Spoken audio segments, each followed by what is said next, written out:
Okay, good morning, everyone. This is Sarah with Harrisburg Project, and today we are going to go over the new version of iStar that's going to come out in June. It's called iStar Plus. Essentially, this is going to be same type of data collection. Uh, don't know about any rule changes or anything like that coming down the pipe. So right now, this is just an interface replacement. So what does that mean? It means that things are going to look a little bit different. Um, we've been working on this with ISB. We've had a focus group that's been a part of this. So everything that was done came from current iStar users with some minor suggestions from us here at Harrisburg from things that we've experienced through doing support for you guys since for iStar Classic since about 2017. So this should be an improvement, although it is a change.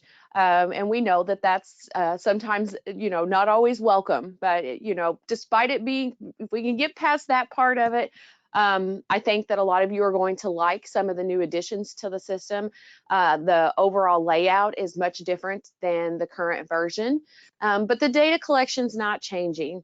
As far as what we know now, I mean, you're still reporting the same type of data, and hopefully the flow and the way that things are entered is going to be a little easier, more streamlined, less clicks, less screens to transfer back and forth to, and those kinds of things. So I will take questions today, but I don't want to get into a time where we're running over 2 hours. I know that a lot of you are busy and that you've probably carved out that time period. And so I will answer questions. If we start to get to where it's taking too long to answer questions and I can't get through the material, then I'm going to move on. And so in those circumstances, when we're done, give me a call or send some emails in and ask me those questions, and I'll be happy to work with you on those. I do anticipate, I may be wrong, but I do anticipate having an FAQ from this. So I will take everything that's asked with my responses, and we will post a document on that and run that in our news briefing. As usual, we are recording this session, so those of you that are here know that I did have to postpone this. Had a funeral to attend, unfortunately, yesterday. So on the bright side, I was laughing this morning. I think we got a significant amount of registrations after that. So maybe that worked out for the best. I don't know. But regardless, we are recording today. That should be available. It may be next week sometime because this will be a long training to convert and get our closed captioning going. So be looking for that. We'll put it under hot topics. We'll announce it in the news briefing. We'll have the FAQ in conjunction with that. As far as housekeeping goes, I did put the handout in your GoToWebinar menu. If you have not attended a training with us before, that's fine. We're glad you're here today, but I do want you to know that I have catered this toward experienced iStar Classic users. So I'm not going to be teaching definitions and things today.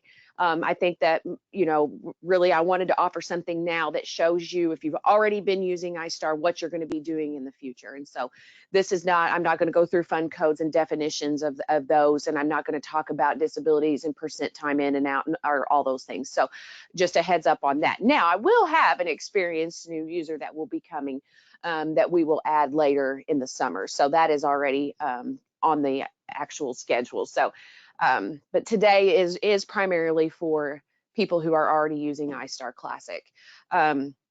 So you've got the handout if you need that. If you don't know where the handout is or how to ask questions in the questions pod, you're looking for your GoToWebinar menu. It's going to be an orange arrow. So if it's not open, the orange arrow will open that menu. And then you're going to see a questions pod. You can type your questions in during the session and I will answer those. In addition, you can get your handout there. It's also on our website under events. So every time we have a training, as soon as I get the notes ready, we'll add a little piece of paper out to the side. If you see the piece of paper, that's going to be those are going to be the notes for the session. Okay, so 2 locations for that right now. And then we are going to have a repeat session of this on April 24th. So if you can't stay all day today and you want to come back then, we'll have a repeat session. Now, a lot of you, I'm this way too, may want to come back to that one as well because you want to hear the questions that are going to be asked.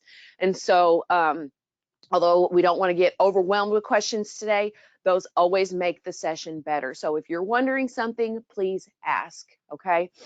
If you have very specific questions for your district, for situations in your district or in your co-op, things like that, unless you really think they're going to relate to the rest of the group, ask me those in the support email or give us a call, something like that, okay? So this is going to be a test for me, a test for us. We're going to start getting calls on this. We're going to see what it's like. So you guys are kind of the guinea pigs on this.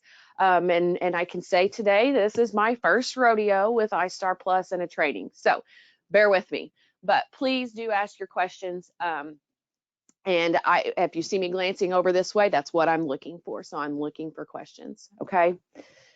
All right. I got a good look. Thank you. I'm good with it. I really like the system.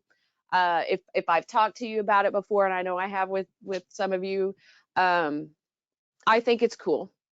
I don't really like change either. So I've had to get past that, and I think there are a lot of cool features. And so what I'm going to do first is I'm going to go through the presentation, and then I'm going to I'm going to pull up after that the actual test site that we've been working in, and it's going to have all de-identified student data. So no one I'm showing you, they might look real, but they're not. I'm going to show you some pieces that I just don't think giving you a PowerPoint do those portions justice. If I just don't feel like giving you a screenshot and saying, well, this will do this. I want to show you what it does. Okay, because I just think some of the things that are brand new that have been added, they're not new requirements. They're just new tools. And I think that, you know, maybe you're not going to use them every day. Maybe you're not going to use them once a month, but maybe you're going to use it twice a year, and it's going to, you know, really meet your needs and make someone happy. So somebody's asking you for something that's very specific, and you're going to be able to supply it. Okay, and if you think it's complicated looking today, remember, that's what we're here for. We're going to help you through it. If you call us and say, I need this, this, and this on a report, then we're going to be able to help you and get that for you. Okay, so I'm excited about this. I do like it. So again, we'll just have to all know that there's a change coming. All right, so what we're going to go over today, I'm going to talk about iWasAccess. I'm going to show you how the roles are different. There's some different things about that you're going to like better. I will talk about due dates, just because even though I said I'm not going to go through like this is a brand new user, but I do want you to know what's going to be due in which system. We'll look at the iStar Plus dashboard.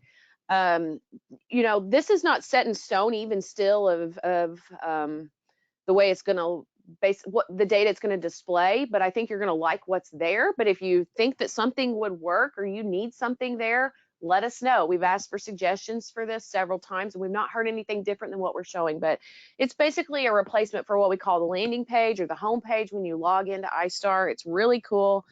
Data maintenance, we'll go through that. I'll show you where unreported and youth and care can be found. And then we're going to go to Student Central. We'll spend a minute there. Student Central is where your approvals are going to be. Okay, so it's going to replace the student approvals and claims flyout that you have in Classic. That's where you're going to be doing your data entry and the bulk of your work. The student analytics, that's when I might pull out and go over live. I'll show you how to add student approvals. I'll show you how to find errors versus warnings. We'll show you where to look at SIS, so you can look, worry about those error checks. I'll show you how to do the delete, the end add, the edit, the indicators 11 and 13, how you recheck edits, and then we'll go through personnel. So personnel approvals, how do you add an approval record? How do you add a work assignment? You're employed as of December 1. Your personnel credentials, and then of course how you can get a hold of us if you need to. I think a lot of you have us on speed dial, and that's great. So all right, so sounds like a lot, and again, we are going to be here for a minute today. It's not going to be 30 minutes. So all right, so iWasAccess, everything is still the same as far as accessing the system. So the same location, what will happen the day that we go live is that you will no longer see iStar Classic and you will see iStar Plus. Okay, so we're going to transfer everything over. We're going to convert all the data. We're going to convert the permissions. So as far as logging in, you should see no difference. It has been tested and tested and tested, and that should be seamless. So you're going to come in on the 24th of June that morning, and when you go to log in to iStar, you're going to go to iStar Plus instead. Okay, so if you have IWAS questions, of course, you know that sometimes we can help and sometimes we can't, but you shouldn't have an IWAS issue as far as this goes. There's no requesting access again and all those things for the system. That's only going to be for brand new users. All right. So what happens to the data from the last 6 or 7 years? It's coming into iStar Plus. You're not losing your archive. Okay. So iStar Classic will go away. iStar Plus will replace it. Should be under the same categories. Should be essentially no difference than an added word of plus on your hyperlink when you go to log in. And again, that will contain all of your data that was in iStar Classic. So there's no need to have Classic. You don't need to go back to look in it for previous year data. You're going to have a school year drop down in the new system, just like what you have now, to look back in previous years, and that data will convert into the new system. So that for you should be seamless. Okay, so that's going to happen on June 23rd. The system will be down that day. On the 24th, it should be up and running, and when you come in that morning, you should be ready to go in the new system. So as far as user roles go, because this essentially security is what we always talk about first. This doesn't mean that on the 24th, you're going to have to come in and do any of this. Okay, so this is going to be when you're setting up new users. You know they have to have an IWAS account. You know after you create that account, they have to ask for access from the district superintendent to iStar.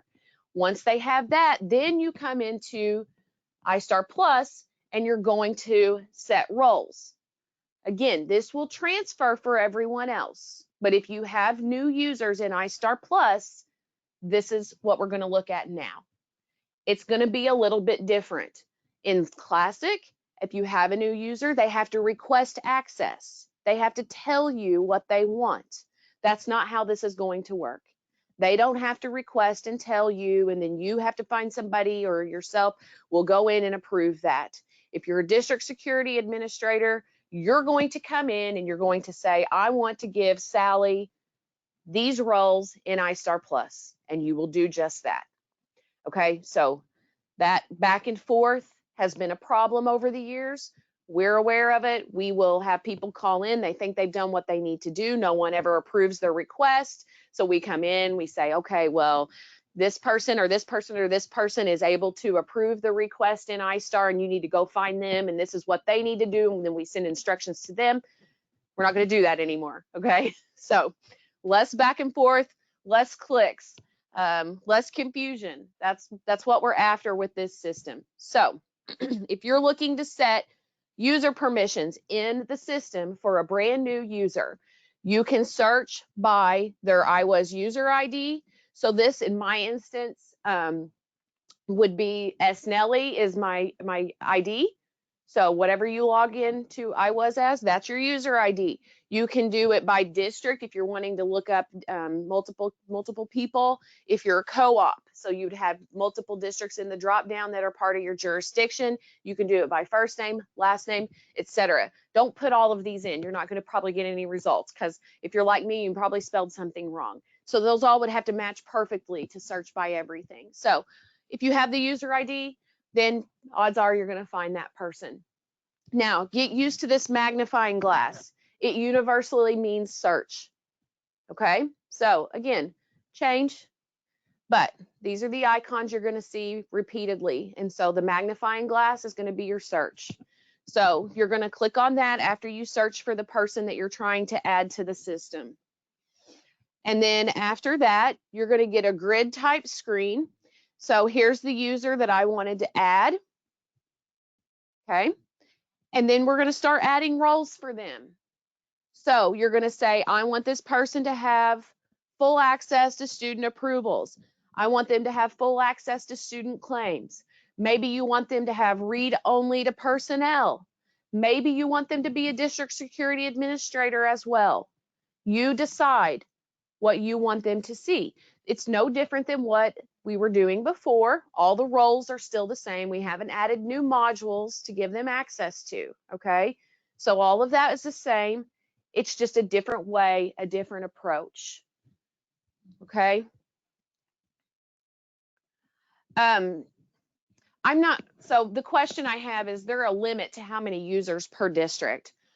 To my knowledge, the answer is no. This system, when it originated, had an IEP portion to it, and we had lots and lots of users. So, I mean, we had, you know, in excess of 400 users at some of our locations. So, to my knowledge, there is no limit. If there is, I think it would be way off. So, all right. So, glad someone mentioned this. This drop down that I created is for any type of user. So it's going to look a little bit different when you're looking at it. So I'm a full access ISB user here. It was the best way we could get these screenshots. So someone was asking me about DCFS search. You will not see that. You're not going to have access to that. So that's ISB level. Hang fire dashboard, impersonate, those are ISB things. So I'm sorry. No, too confidential. Okay, so and yes, to understand, existing users will not have to have their roles updated. This is for a brand new user. Okay. So I kind of did this in the order of my existing new user training. And of course, you can't get to the other things we're going to talk about without talking about access first. So I don't want anyone to be confused. You should have existing users should not have to do anything after the transition. Import DCFS. Okay, again, you're not going to, I wish I could have gotten a different screen of this, but most of these at the top here are not district or co-op level access pieces. Those are ISB levels. So the way that this user was set up, it gives too many options. Okay, so now I worried about this when I had to use this screenshot. All right, but you're going to be starting an import personnel data, import student data. You're not going to have access to ISB admin reports. So you can kind of tell there are no new modules. So if you don't recognize something here, it means it's at ISB level. Okay. All right, so import DCFS, what that means is that's when ISB gets the file from DCFS monthly and an ISB user comes in here. So Andrea at ISB comes in here and she goes through a process with this. So it just means she can get access to it. So again, this was the best shot I could get. So some things, again, if you don't recognize them, they're probably an ISB level access option. And so even I have to have someone set my permissions for what I am privy to, okay? So your drop downs are gonna look different. And I'm gonna actually, my director's on here, we need to make sure that what I just said is gonna be true. I know I want to make sure that a user would not see all those things. So, because I could not get a screenshot without it looking that way. So we need to verify that. So, all right, due dates. The due dates haven't changed. You guys are used to these due dates.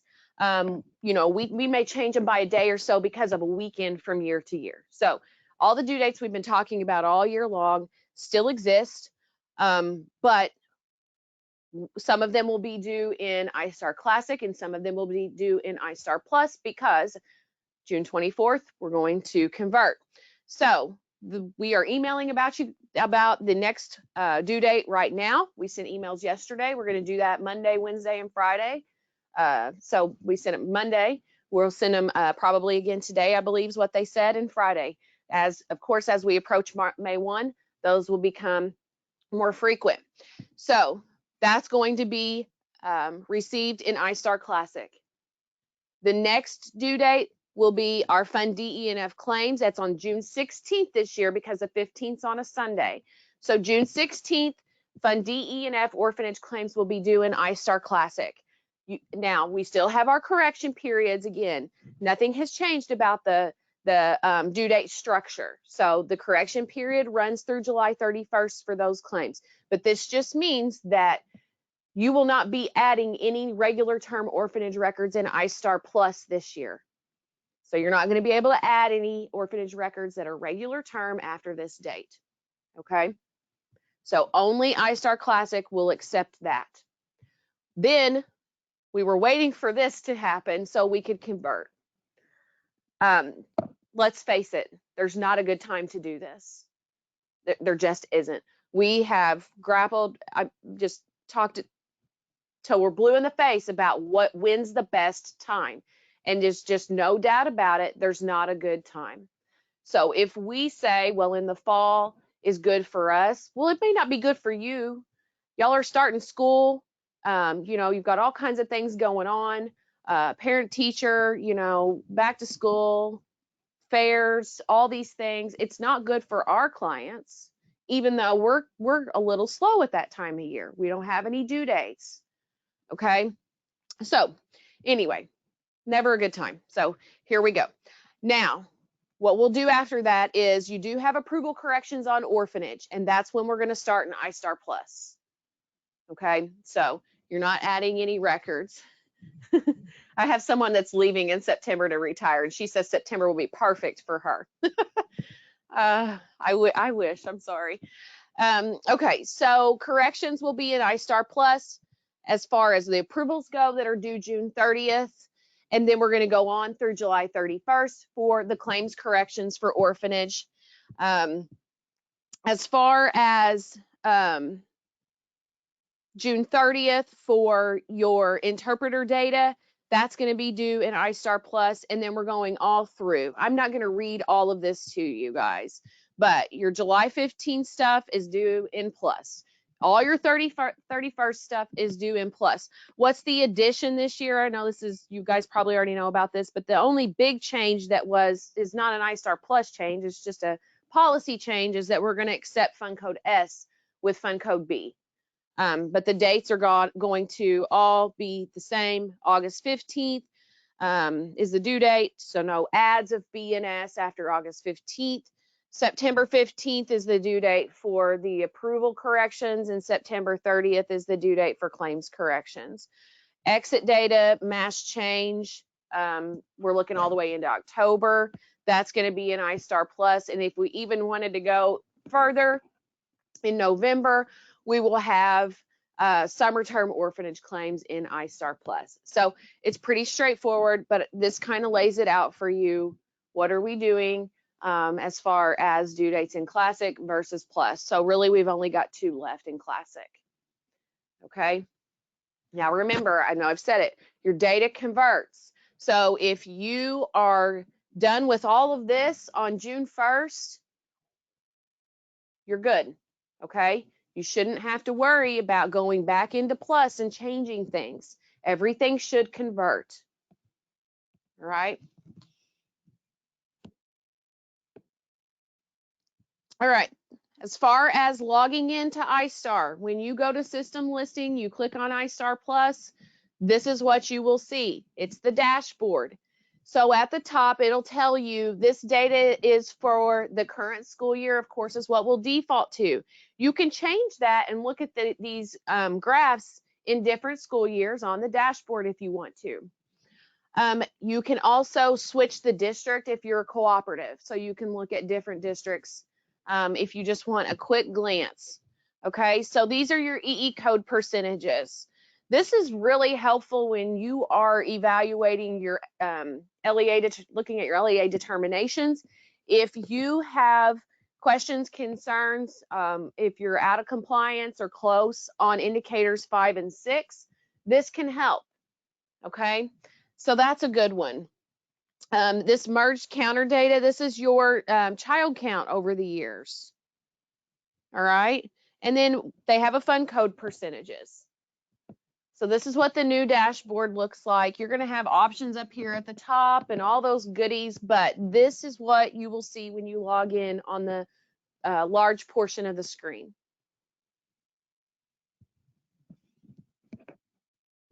All right. So your data maintenance tasks, what do I mean by that? Well, what do you guys do every day? Okay. So you're going to be working in iStar Central. I'll show you how to get there. In iStar Central, you are going to have everything all together. And these are going to be your new icons. So if you're adding, you're looking for the plus. Pretty straightforward, similar to what we had before, right? If you're editing, we're looking at the pencil. If you want to do an end add, you see the chain. If you want to delete a record, we've got the trash can. Okay. So essentially, it's very similar to the operations that we already have. You will exit your students just like you do currently. Again, the big ideas are all still there. It's just everything is more centralized. We put everything back together, trying to keep things on one screen. Okay, so just getting acclimated to some of the new icons may be a challenge at first, but a lot of them you can see are similar to Classic.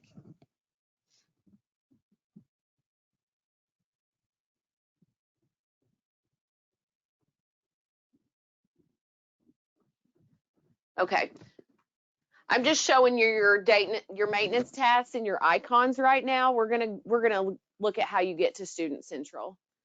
Okay.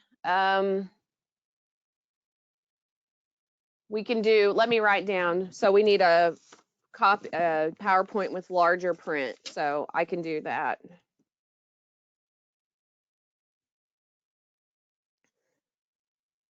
I totally understand and relate to that. I'm to the age where sometimes I can't see far away, and then sometimes I have to do this. No fun. All right, so just to acclimate you with the new icons, okay, that's what we're going to be seeing. So we're also going to have an unreported location and your youth in care. So we've got unreported students, and this is going to be under utilities now. So under utilities, you're going to have unreported students, unreported personnel, and potential youth in care. This is how you would search for those students. This is what it will look like. Okay, so the operation is not different. It's just in a little bit different location, and the functionality is still the same. Okay, it just looks different.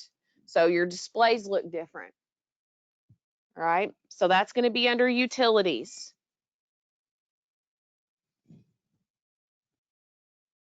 All right, and Student Central. So you were asking me, how do we get to the area where we perform those maintenance tasks? Well, that is going to be under Student and Student Central. So you can see that we have a search here, we have a clear search, add approval, and the check mark is to check errors. Okay, I have a question, going back one slide. Is the unreported personnel coming from our district's EIS report? Yes.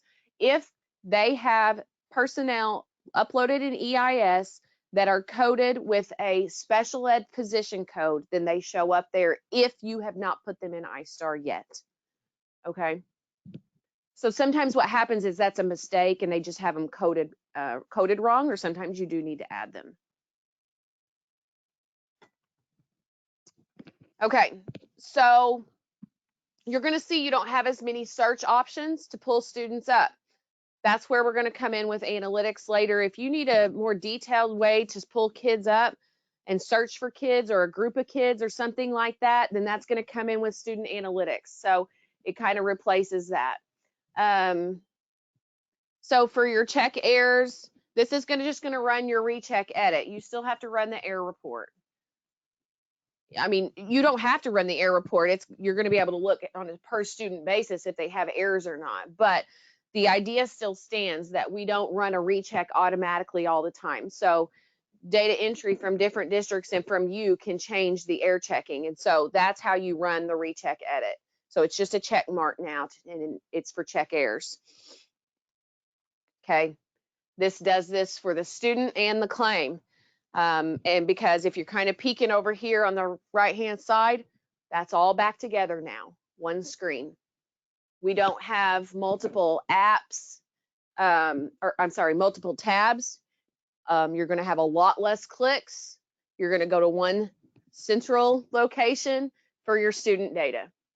Okay, so notice you don't see student approvals and student claims separate. It's all together.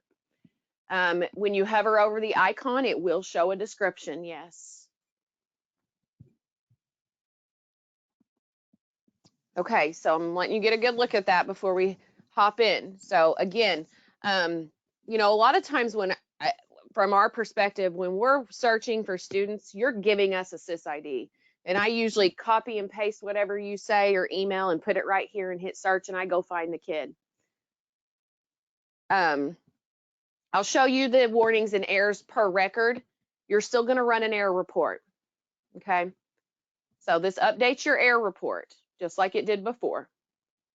So you can look at it per student, and I'll show you that here in a few slides, or you can run the actual error report. So again, this functionality and this idea is not different. The icon is just different. So instead of saying recheck edits, it's a check mark. Except in this circumstance, it does it for everything for student. So you don't have to check student approvals and check student claims separately.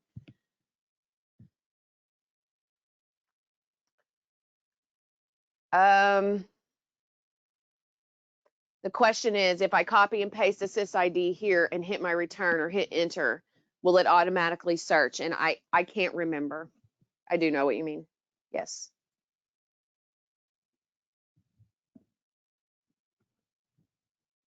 I don't remember it being alarming to me as I was testing. I agree, it's handy. I am a mix of, I'm a keyboarder and mouse together. So, I mean, I know we all are, that sounds silly, but I still do some things instead of a right click to copy and paste, I still use Control C, Control V. So that kind of thing. So I do understand what you're saying. A lot of people use a tab a lot when they're working on these records, when they're putting approvals in. They don't click, click, click, they tab to the next field. So as far as I know, that's all still the same there. But all right. So the student analytics, this is going to be a more advanced search. So where we're looking over at the student central and you're seeing that, you know, you only have a handful of ways to search there to pull kids up. If you had something a little more complicated and maybe you said, I want to pull up only second graders with a disability of primary, you know, speech only second graders. If you had something a little bit more complicated, then instead of going straight to Student Central, you come to Student Analytics instead. And what you can do here is you can customize the columns that you see. We have simple and advanced filters. So for many of you that were with iPoint, and we could create custom reports for you, and then you could create custom queries and save those, that's back. Okay, you can pull what you need to, and then how do you get them? CSV, Excel, or in Excel, essentially, same to me, or a PDF. Okay, so you have different output options. So you can view, and then you can also say, well, I don't want a report of these students and I don't want to export them to Excel. I want to work on these students in iStar. I want to work on second graders that are speech only. So then what you do from here is you say, open these records in Student Central, just this group, okay? Or you say, this is a big one. I want to open these students by program. So the program that you've assigned them in for the program definition. So for the claims, that was a resounding request, is to be able to work with students that are in programs more easily. So you'll be able to do that. And so I'm going to hop out of here. This will be ugly for just a second, but I want to hop out of here because I don't think anything that I've said has done this justice just yet. And this is where I just really didn't feel like the screenshot did the job. So again, I'm going to log into our testing site. As you can see here, this is kind of what you're going to see. iStar Plus, it won't say QA. That just means it's our testing site. I'm logged in as an ISB user, so it's going to look a little different. I can't get data here because it's too hard for it to get it for the whole state together. So this is what the full picture looks like. All right, it's hard to get all this on a screenshot without it, as you can see, being too small. So this is the look, this is the landing area. So the student analytics, I'm going to go into, and I am going to work with Harrisburg. And so this is kind of your search, like, you know, if you don't want to work with all of your kids, or if you are a cooperative and you want to work by a certain district, then you can do that here. This could all be blank also. So I could log in as a standalone user at, I'm trying to think of, so say I'm at Evanston, they manage their own data, it's one district. So I'm at Evanston 65 and I'm going to log in and I just want to see all my kids down here in this area. I don't have to pick district or anything. But if I just came here and hit the magnifying glass, then you're going to see every student displayed here in the bottom. Okay, so I'm just going to do Harrisburg and I'm just going to go ahead and pull up these kids. All right. So maybe you don't like the results. Maybe you don't want to see these RCDT codes. Maybe you want to see SysID instead. Maybe you don't want to see claim type. You don't care about the status right now. You don't care if there are errors. So in other words, you want to change your display, right? You don't like this. And we would get that a lot. People would say, well, I exported my data out, but I have to delete all these fields out of Excel, all the columns. I don't want to have to do that all the time. Wouldn't it just be nice to have something come out the way you want it to, right? Okay, so what you do is you come over and you click on this button here, and it is going to allow you to change the results that you're seeing, to filter your results. It's supposed to, please work. Okay. I have to remember I have the whole state, so it's probably taken longer than it should. All right. So you can see here, the things that are darkened are going to be the options as the headers, right? So we said, well, I would rather see different things here. Maybe I want to keep it confidential. So I don't want any student data and I don't want details, but maybe I do want to have the SysID. I want to take out the RCDT codes. I don't want to see that. I don't really care about the facility code because the fund code will help me with that. Claim type, no. I'm not worried about the status or the error status right now. I know what school year I'm in. I don't want that. Don't need to know if they're included or not. Local district ID is an optional field, so I don't want to see that. I don't want their FTE. Okay. So what do we think about that? So we can come over here and hit search. And doesn't that look nicer? Maybe it doesn't to you, but point being, you can customize this. How do you want this to look? What do you need to find? So already, if you were going to export this data, you don't have to go in and delete a ton of columns from the export. Okay. All right. Now this piece, as far as having a default view like this, you can't save. I'll show you where you can save. Okay. All right. So that's column selection. What do you want to see?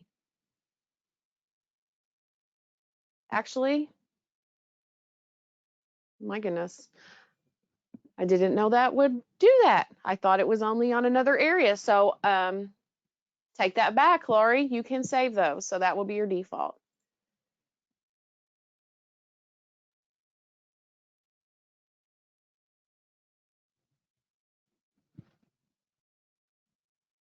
Okay. So let's expand additional filters. Okay. So here we want to say, maybe we need to search by certain air codes that we have. You want to work on that. Okay. Okay, so somebody said that was too small. So additional filters, I've opened this up. Okay. So now I'm expanding this section. So maybe you want to concentrate on a set of airs. So you can do that from this select airs drop down. Okay. So it's going to show you the airs that are available or that you have, and then you're going to be able to pick one to concentrate on. So at the beginning of the year, you know, if you have pre-K kids, all of those EE codes usually have to change to the school age codes. So that could be something you want to search by, pull all those kids out, export them into an Excel document and work on those, figure those out. Just an example. Okay, so they meant, what did I click on to save the column selection? The disk. Okay. All right, so you can also filter here on class name, teacher name, program name. Okay. And you can do begins with, contains, ends with. Most of the time, you're probably going to want to do it contains. And that means if you want all of Betty Smith's classes, then you can type in Betty Smith here, and it's going to look through and pull all of Betty Smith's class for you.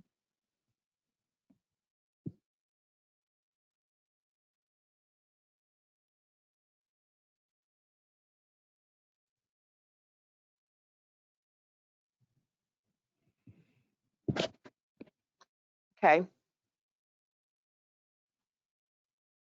All right. So that one's pretty straightforward. Now we have advanced filters. Come on, scroll down here. All right.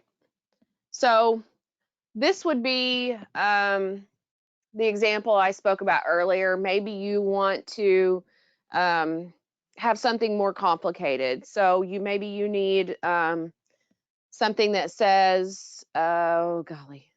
All right, primary disability is, we wanted to say, is in, where's speech? Okay, speech. And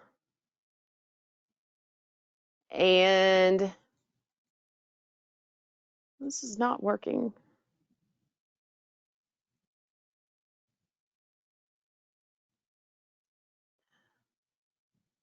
There we go. Okay, sorry.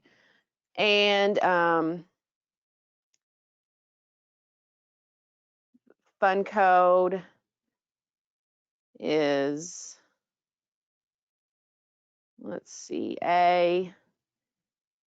And we can add another filter and say, or secondary disability is speech. Okay, so you get the idea. You can do your ands and your ors either way, and then that will change your results. I don't know if I'll have any. Let's see here.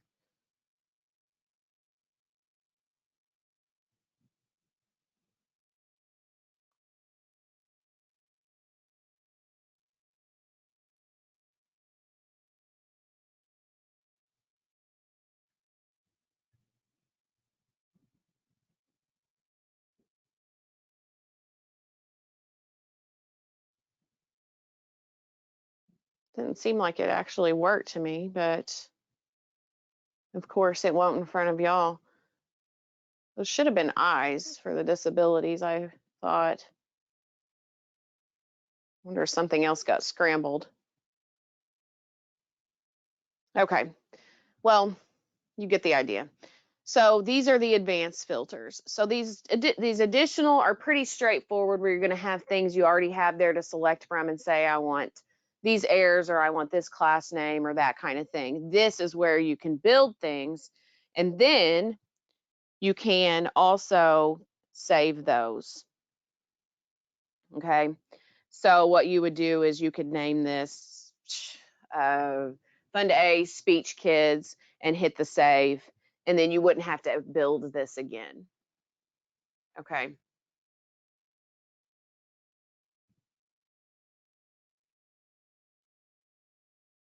All right.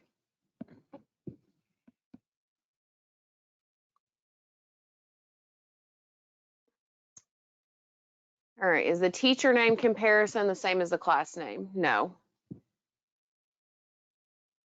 Those are two different fields under caseload, and they will be moot if you don't use caseload. So I didn't mention that. If you don't use caseload, then it's not going to help you.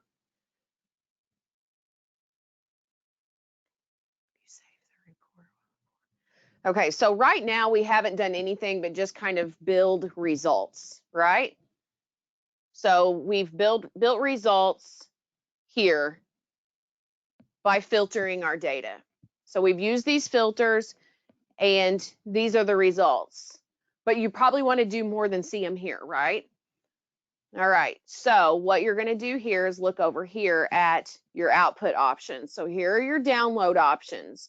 So you've created a listing, you've created results, and then you come over here and decide what you want to do with that. All right. Then you can also, of course, clear all of this. And then the real handy thing is sending all these kids to open up in Student Central. Okay. So what do I mean by that? Well, you can open this, it's going to bring you over here, and it's going to tell you there's kids that you're seeing down through here. So these kids down here, this listing is based on your filter from analytics. So do you have to use analytics? No, it's a new tool. It's not a replacement, but if you need to search on anything in your student records more advanced than this, then that's where you're going to start, in analytics. Okay. Does student analytics replace reports? No, we still have reports. We haven't got to them yet, and we will. So you've asked how to run a class list. We're not there yet. All right. I think this is awesome. I think analytics is awesome, but you know, I'm kind of a little bit of a data nerd, and I really like Excel, and I just like to be able to go through there and build what I want and get those results in any format that I need to. So yes, I think analytics is awesome. The minute that the ISB team showed that to us, we all were excited. Like, this is what we've been lacking. I can help you. I can help you build something with that. And as a lot of you know that have been around for over 7 years, we lost that ability for a while. We can't help you in Classic like this. If you put something in Excel, I can help you a little bit, but I'm not a Microsoft trainer, you know? So this, I think, is fantastic. So I may have gotten too excited about that, but it's really cool. Okay. And so this is why I wanted to jump out of the presentation and just go live with this. Okay. And yes, take it. I have a comment here of someone who is involved in our focus group, and she says, take it from the focus group, you will love it. So if you just come in and do strictly data entry all the time, maybe this doesn't matter to you. But if you're ever trying to run reports or pull data and you just can't seem to get what you need, that's where it's going to be. And again, I'm broken record, but that is why I wanted to show that, because I don't think that giving you this slide did it any justice compared to what it would actually do for you. No, there's not a trial site you can practice on. Okay. So I encourage you to kind of think of some scenarios and ask questions to us. How would I do this? I don't mind at all for you to say, I actually love that, for you to say, my board needs this. My director asked me for this. Our coordinators need this. How will we do that? And we'll figure it out. And the beauty of that is if you know it now and I can't figure it out, we've got time. So maybe it's something that we can get added to the new system, or a way that we could think, you know, we kind of need that a little bit. So look at these things and think about how would you need to use them. Okay. So after all that excitement, how do you add in a new approval record? All right. So we, again, working from Student Central. So doesn't matter how you pulled these kids up right now. Now we're just gonna, you know, we're gonna say, okay, I know how I can look at my kids. I know how I can filter my kids that are in the system, but how do I add in new ones? And so that's where we're going to now. So adding a student approval record, you're going to do that from Student Central. You're going to click on your add button. This search is not as strict as the classic version. If you have the SysID, great. If you have the first name and last name, great. We're not going to require first, last, date of birth, and gender combo. Okay, it's going to be easier for you to add them. Less clicks, less data entry. So if you're looking for me and you want to say, I'm going to put Sarah Nelly in here, I'm typing first name, last name, probably not going to find one in the whole state. Search, and then my information is going to come up and you're going to add me. Okay, remember on this, if you have really common names, get the SysID. If you look for John Smith, even if you know his date of birth, you're probably not going to be able to figure out the right one. Okay, we're going to have more than one in the state with the same date of birth. So be careful with those. But otherwise, things that are fairly unique, you're going to find those kids. So as soon as you find that student, you hit the add. This is what your approval record looks like. The drop downs are large for those of us that don't see well. These are large. They are big drop downs. So you're seeing your fund code, resident district, resident school, serving district, serving school. All of this is still driven the same way. You're only going to see the district that your resident district. If you're a co-op, you're only going to see the resident districts that are in your jurisdiction.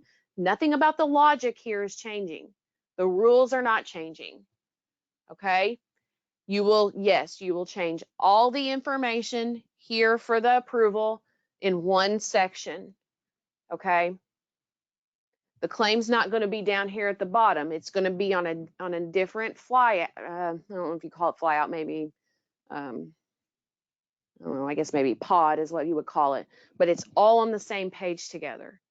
So you will expand the approval. You'll see the approval record. If you close that back up, you expand the claim. You see the claim. There are not multiple tabs up here at the top. That's like a totally separate search area. Okay, so no more multiple tabs. That people did not like that. Okay, they wanted the approval and the claim back together on one screen.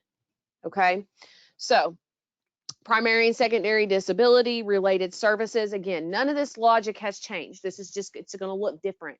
And again, they're going to be bigger. The pods or the drop downs are bigger.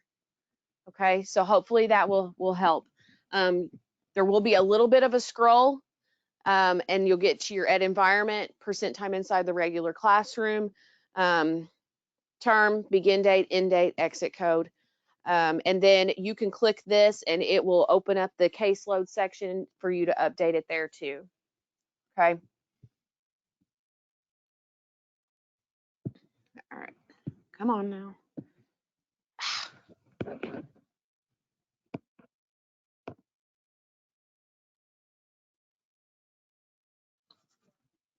Yeah.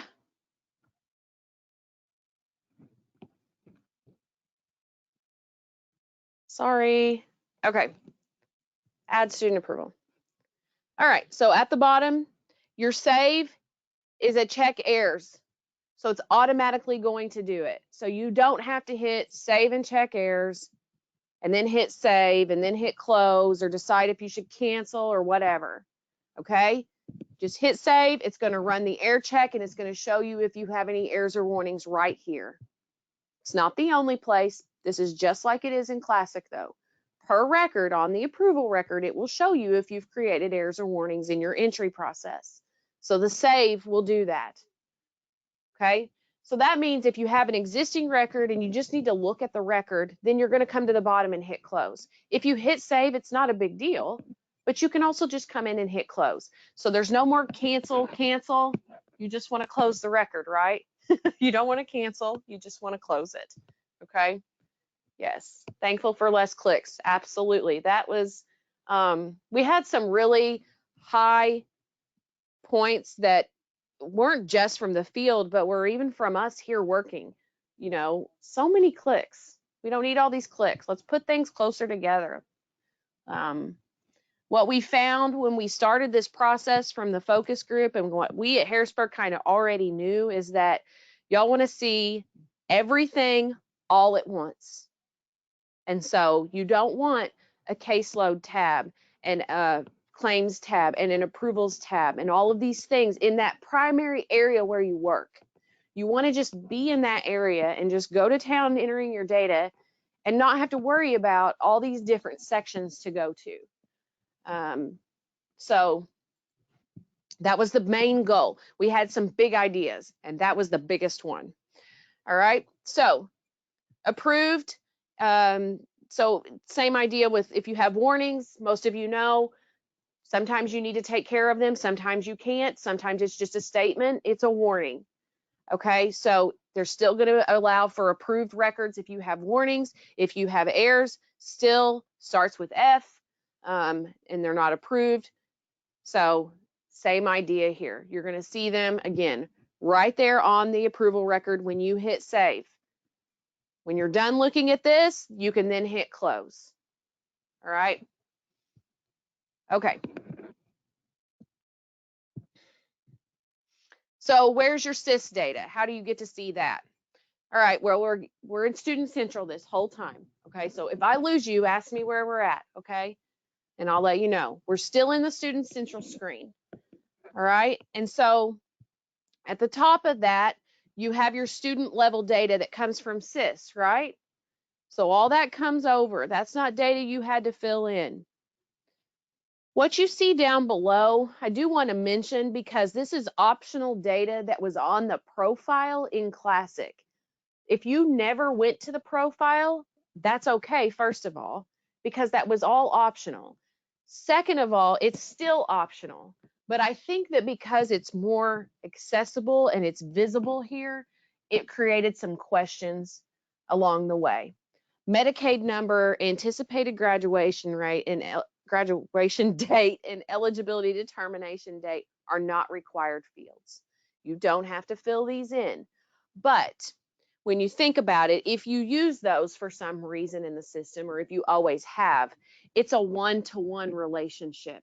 So it's right here with the student's information. What I mean by that is they shouldn't have more than one Medicaid number. They're not going to have more than one graduation date. They're not going to have more than one initial date. Okay, it may change, but for the record, there should only be one per student. So that's kind of why this is here. It's student data, it's profile data, it's only about the student. It's not dependent upon an approval record or a different approval record or whether they have 1 or 5. It's still going to be the same for them. So that's what I mean by a one-to-one relationship. Now, enrollments are a one-to-many, as we know. A student can have one enrollment, they can have many enrollments in a school year. So that data will be displayed here. Our error checking has not changed. We're still looking for the same things. No updates there. Doesn't mean there won't be, but right now nothing has changed. We're still going to make sure that you've got the right resident district and school, that your service provider matches your serving district. We get down to checking schools on private facilities now and parochial schools. Okay, so all 4 have to match for private and parochial, and then usually the top 3 for the rest of the kids. So nothing has changed here, but this is where you're going to look. You're going to know before you even open up the approval record if this child has a valid enrollment. You're also going to be able to see if that enrollment has been exited. So then you're going to know, oh, well, I have an error popping up here, and I wonder if it's because there's an exit date here and I don't have an exit date. You're going to know before you even open up that approval record or expand the approval piece. You're going to know what the SIS enrollment looks like. So here's your SIS enrollment, and again, no more click. So that means that you're not going to have to click the display button inside the approval record. So eliminated another click. Now, I believe it's this refresh button here that will recheck for SIS. And yes, I think I have a screen here in a minute, but for indicators 11 and 13, they are right here. Again, it's a student level, okay? It's a student level data requirement, meaning back to the one-to-one. They should only have one indicator 11 record. They should only have one indicator 13 record. Okay. All right. So these have not changed. Just remember the note down here. We've always checked for parochial schools. So we've made sure that the schools match where they're going, Fund L. Now we do it for Fund B and F, down to the school. All right. We're trying to help you because there's so many private facility numbers out there for the same location. We want to make sure you're getting the right rate entered. Okay. Is this enrollment? What will we see if we logged into the session and search for the student? I don't understand the SIS question here. Is this enrollment what we would see if we logged into? Oh, yes. That enrollment is what you would see if you logged in and searched for that student in SIS. Yes, it's a copy. We copy SIS data. Oh, and it happens overnight. So if you change something today, it may not be reflected until tomorrow unless you do that refresh. Okay. All right, so again, same thing for our SIS air checks. We're not changing anything. We're still looking at dates. Essentially, as most of you know, they have to be enrolled in SIS to be active in iStar, otherwise you're going to get an error. So the dates have to be on or within the SIS enrollment.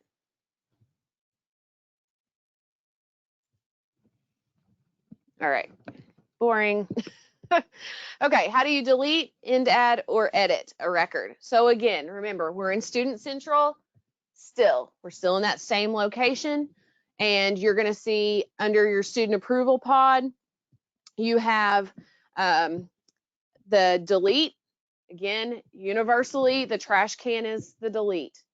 If you need to completely delete a student from iStar Plus, then you're going to use the trash can. When would you be doing this most? The beginning of the school year. You have kids that don't come back. They've moved to a different district over the summer. You didn't know they weren't going to be returning, so you needed to get them out of iStar Plus. You use the trash can. To perform the end add, again, this classic chain right here. So if you need to do an end add on an existing approval record, you're in Student Central, and you're going to go ahead and do that. All right. If you need to add, edit an existing record. So you need to end a record, or you see a mistake on a record, you need to make an edit. You're going to use the pencil. All right. So again, those are pretty universal throughout the system, but that's how you're going to do that. Your indicators, mentioned it just a moment ago, but it's at the top of the page in Student Central, your 11 and your 13.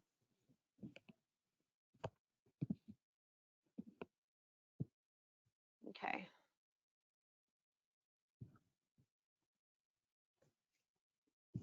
So I know that with that question on 11 and 13, I know that it was on the approval record in Classic. We had done that because it was so far away from the approval record. So I'm hoping that this is okay, since it's all central now. before you had to go back out to the search results and completely go to the, go back to the grid. So I think this is, I think the focus group was okay with this because it was like, well, you're not really having to leave this area like you did before. And so I don't think it's necessary to have these buttons on the actual approval record like before, because this will be right in your view the whole time. So that's why it's here only. Okay, so how do you add a new indicator 11 record? Pretty straightforward. You're going to add for new, you're going to save to edit existing, and you're going to cancel to close the record.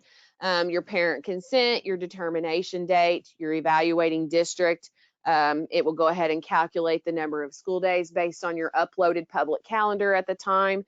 If it goes over 60, you're going to have the reason the timeline wasn't met.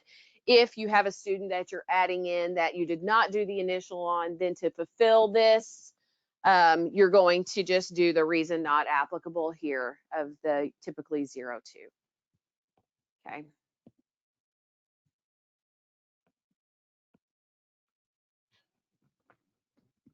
All right.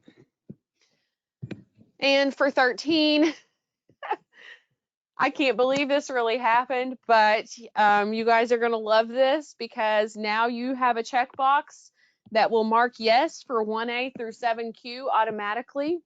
So you don't have to hit yes, yes, yes, yes, yes, yes, yes, yes, yes. I knew you'd like that one. I really can't believe that that it is be allowed it, but they signed off on it. So here you go. I think it's great for you guys. I just, it's just one of those things. It's just like almost too good to be true. So, but it is, it is really, really awesome. So, again, I keep telling you guys, I know I'm broken record, but we're all about lessening the clicks, and that was a humdinger. So, all the love is okay. Jenny, I'll get to your question in just a minute. Okay, I see it. So this is fabulous for you guys. Very straightforward. So now you're going to hit 13. You're probably going to hit this and just be super happy every time you do it. So that's what it's going to look like now. It'll fill all that in for you. You're going to come to the bottom and you're going to, address the rest. But yeah, it's pretty cool for you guys. So it'll tell you again, yes, no, incomplete. You're going to know at the end whether you're in compliance or not. And the incomplete will still be an error for you. You have to fill it out.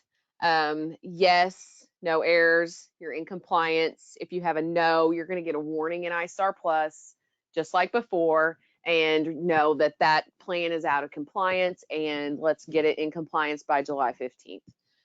We send out, just a side note on 11 and 13. If you have any students that have an indicator 11 entry with a non-compliant reason over 60 days, or if you have any warnings on indicator 13, we start sending emails May, June, July, do it 2 or 3 times to let you know, hey, these are, you're going to see this come up again on LEA determinations. This is a mistake. If it's legit on indicator 11, there's nothing you can do about it. But, if we tell you in May that this indicator 13 transition plan is not in compliance, you've got June, July, to get that kid up to snuff. So we try to kind of give you a heads up on that to let you know. So that's probably going to be the biggest celebration so far. I don't think I have anything that exciting yet, but I could be wrong. So, all right. So your recheck edits, I talked about it earlier. This check errors, it's the same thing. Right now in iStar, we've got this turned on to run nightly, so you really don't ever have to do that often. And so that's why we don't talk about it a lot. But you mentioned earlier, of course, wanting to run your error reports and other reports you're going to want to run. So where are they? So under reports, you're going to see reports. your drop here might look a little bit different in real life. Again, I think that might be a unique drop to ISBE users. So, you know, if you don't see things, don't stress. But your report type, student, report category, errors. So this is the same categorization that we have currently. No secrets or mystery here. And then you're going to have your reports here. So you can click on this report, your output. Again, sky's the limit on the outputs. So very similar to what you have right now, but this is how you would run the error report if you wanted to see the report. Okay, so the big thing when we started in the focus group, and some of you that were part of that will probably remember, is we, you know, the IT staff at ISBE was showing this analytics, and yeah, this is so cool, but everybody was kind of like, well, what are our reports?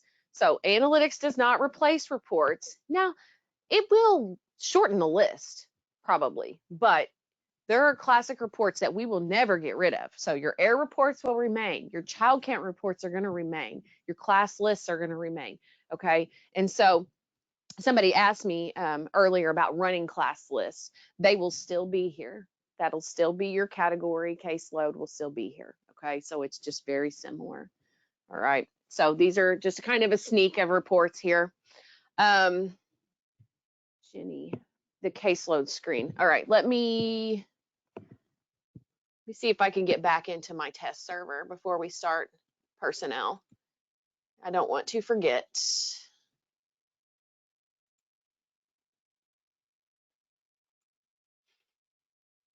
And so if you don't use these optional things, I'm just going to run through this because I know that a lot of you don't use this. So these are not mission critical areas, but here's your caseload. Here are your notes and events. So this is all together. This might kind of give you a better idea. This is what it looks like with everything closed. Okay. So these are not open. So they've not been expanded. Of course, I don't have anybody pulled up here. So let me, I'll show you the difference here. So I'm just searching on Harrisburg just to make it a little bit faster for us here. So it's not trying to go through the whole state. So here, these are your results. So this left-hand panel here, this is the results, 544 students at Harrisburg that I hit search on. All right. So here with the first student, it opens up by default. So let me work on this real quick and I'll just show you again. We're looking at this same screen. We're all right. So here for Heaven, here's her student level, her student approval, claims, caseload, notes, and events. All right. So if you wanted to work on caseload, then you just open it up. Now I'm not going to do a full-blown deal here, but this is where you would enter the caseload data.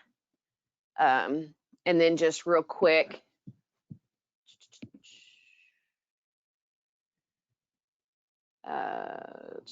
I'll have a whole training on caseload because it's really cool. You'll have a whole section like this just for caseload, and it's really cool.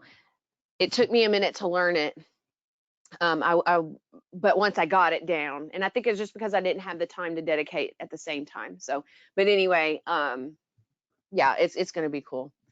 And then one more thing I wanted to show while I'm in here. I don't want to get too carried away because I'm trying to stick to mission critical for you guys, but I do want to show one more thing under this student count data. This is super cool because it acts just like analytics. You can do all the same stuff, but the data here is child count only. So you don't have to like build a query and say, I only want records that are in this. This is just child count data. So it's like a version of analytics that you can run. So if you said, I need help on LEA determinations and I need to know when I got these determinations, what was the data based on for indicator 5A? We could come right here and pull our EE code kids and know that came from December 1. We still have our child count report, our fancy report. We're not getting rid of that, but this is where you can just maneuver in that data. So you know that the source is only December 1. Okay. All right. My questions have died down. So if you have questions, just pop them in there. And I can come back to that at the end if people want to hang around and ask me some questions. But again, I want to be fair to everyone and get through the material. We're doing okay on time. So, all right. So personnel. Again, we've kept this where it's going to look like student. So there is no personnel claim. Haven't had one in a very long time. But we're going to have a personnel central. Okay. So it has its own flyout, and it's going to look very similar to the student piece. So we've got the search, we've got the add approval, and the check errors. All right. So again, pretty straightforward after you've seen the student. Same idea here. Here's your search. Again, analytics. You can do that on any data you need to. So we're good over there, but we've got our add here. If you need to add in a new record, here's your search. So I just searched by myself, for myself. Remember, same as with students, if it's a real common name, you're probably going to need to get that IEIN number because it's difficult to tell if you have the correct person or not by the results that we get pulled back from Ellis. And so you really want to check that. If it's a John Smith, you need John's IEIN number. But if it's someone like me, you're gonna find that name pretty easily in the state. And then you're gonna come over, gonna have all next to your student central. You're gonna have your different categories over on the right hand side, just like we did with the student. So you can see this is opened, it's expanded right now. And then you'll have your add and you'll put in your work assignment in your FTE. One thing that's a little different with FTE, you may not have noticed this yet, is that we're going down to the 100th now. We are trying our best to accommodate all of you in every possible combination of employees that you could have. And so these HHI folks give us a headache sometimes. So now we're letting that go down to the 100th to where we can accurately reflect a 1.0 FTE across the state. So if you don't share a lot of employees with other districts or you don't have HHI folks, this probably is like, what is going on? But if you're a cooperative and you have 22 districts and you have a person that's doing HHI for 22 districts, they're entered in here 22 times, one time for each district. If you have 22 and your FTE goal only allows you to go to the 10th, you're going to fly over 1. So it's not accurate. And then when we report later, we just have to knock it down to 1. Well, who wins? What district wins? Who gets to be part of that 1? So what 10 districts get to win, basically? Because everybody can have a 0.1 before. Well, now we've gotten approval to go to the 100th.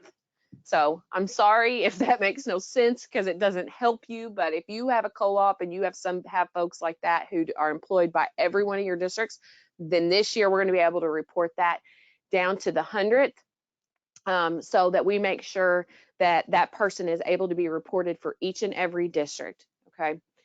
Save report and then add or change data. Does the save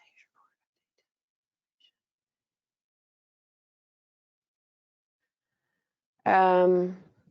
Jody, are you talking about in analytics if you save a filter, save some of those things?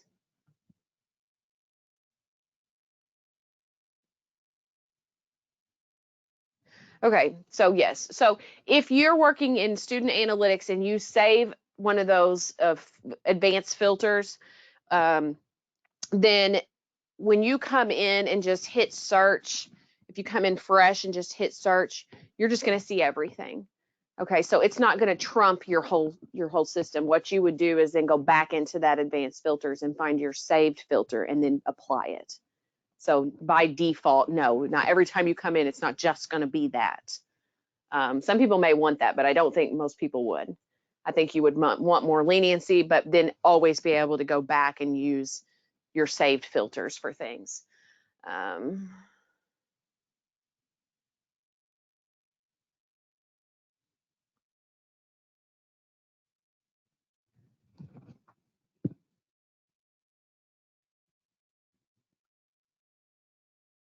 Okay.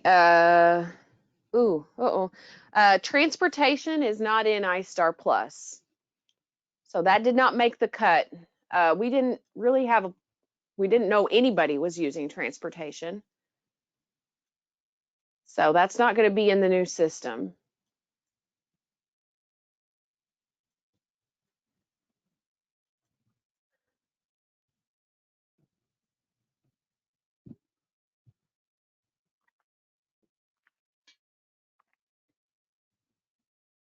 Okay, good question. So if an employee works for a cooperative and not actual districts, so kind of back to that FTE deal I was just talking about, if they're a co-op employee, that doesn't matter. But if they are employed, a lot of times these HHI folks, the home hospital instructors are paid by the district, and they're employed by the district. So that's where I'm talking about needing that. But no, if they're just strictly paid by the co-op and co-op employees, then that doesn't matter.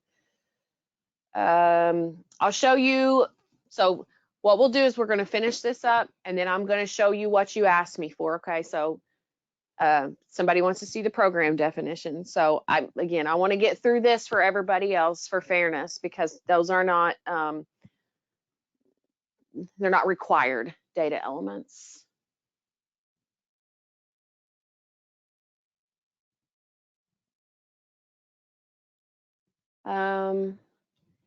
Yeah, I like the suggestion, Debbie. So she would like the menu to be a little bit different, make student central the first click. Good, good. Yep.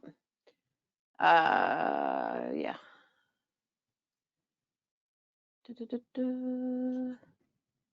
Okay. So let's get through personnel. So what I mean by mission critical is these are the things you have to do. You're required to do. You're required to put in student approvals. You're required to do student claims if they apply, and you're required to put in personnel approvals. The indicators I've showed you, you're required to complete those. So those are all things that we will error check on and that you must do. Now, there are a lot of optional pieces to iStar, and I will absolutely be training on all of those pieces. But again, to be fair, I want to stick to this first, and then we'll do the rest. Okay. And honestly, the rest is the fun stuff. But okay, so back to personnel. Again, should be familiar. Your work assignment, your FTE, you save. The rank. I know somebody's going to ask. The rank is the, we're going to have them change that, this heading. It is the special ed ID. Okay. So we have asked for them to change the heading, and the status is going to be whether or not they're approved or disapproved. Okay. All right. So here's your personnel approval data. Again, this is on the personnel central.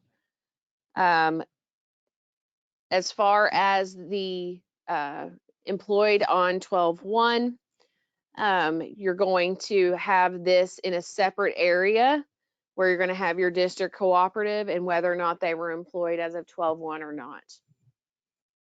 Okay, so we'll open this here in just a second. I'll open this so you can see the full idea. So it's hard to capture. What happens is that if I try to capture the entire screen on here, then you're telling me I can't see, and I can't either. So I'm trying to take pictures of things, blow them up, give you the idea here. Okay, so it's pretty straightforward as far as personnel goes. I mean, you can see here, just not much to it. Let's see if I mean, it's so short that I feel like I missed something. So that's what your personnel essentially looks like. Okay. All right. Amy, here you go. She was just asking about credentials. Yeah, they're right there. It's not going to link and open something else up. They're going to be right here. So it's actually its own flyout. I don't think that there's going to be a tester program for you to get into.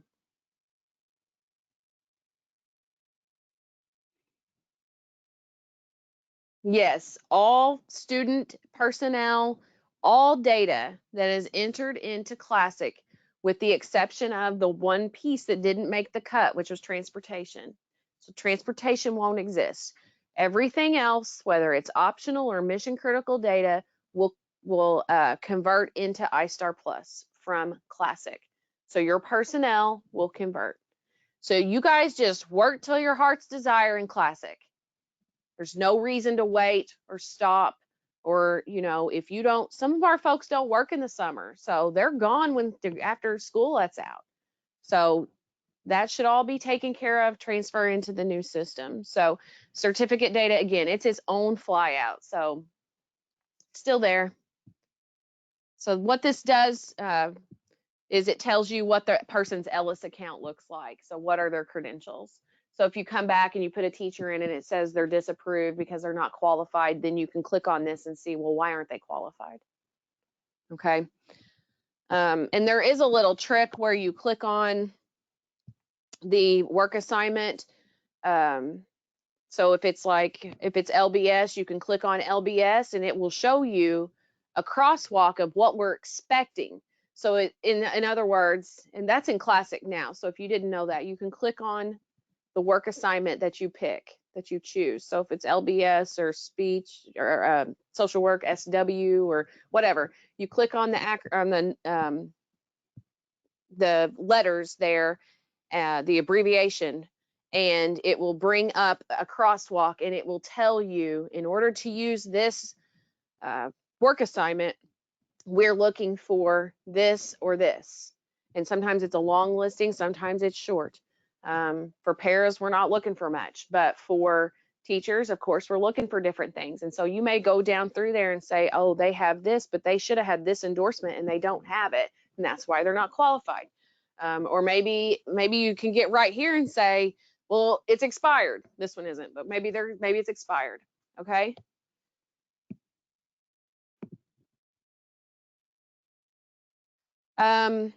We can't put IEIN number here because this is a copy of Ellis. So I had a question, is it possible to get their IEIN number under these credentials? We don't control this. This is kind of like how we look over at SIS and we take what they give us. That's how this is populated too. So really, we do this and we do that with SIS in order to save you time. So you don't have to put a record into iStar, have a problem with SIS or with Ellis with credentials, and then log out of iStar and log into some other system. So you have to log into SIS or you have to log into Ellis, which are all in IWAS. So most of the time, I know for me, it kicks me out of one when I try to go to the other one. There are tricks around that, but this makes you don't have to do that here because you're not going to learn anything more in Ellis than what we're showing you. So anyway, this is a copy, so we don't dictate what we get. And when I go into the system here in a minute, you'll see the IEIN is really close here. I mean, you can see the IEIN on the same page, it's just not in that pod. Okay, so any questions that I need to answer before we go back over live for a little bit?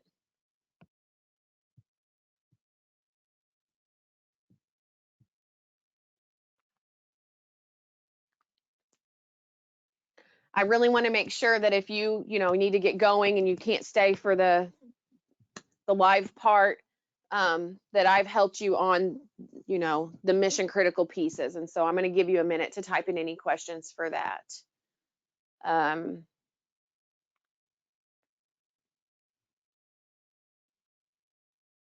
I will ask if there could be a time period where maybe we could let you guys in to play in the system. I will ask.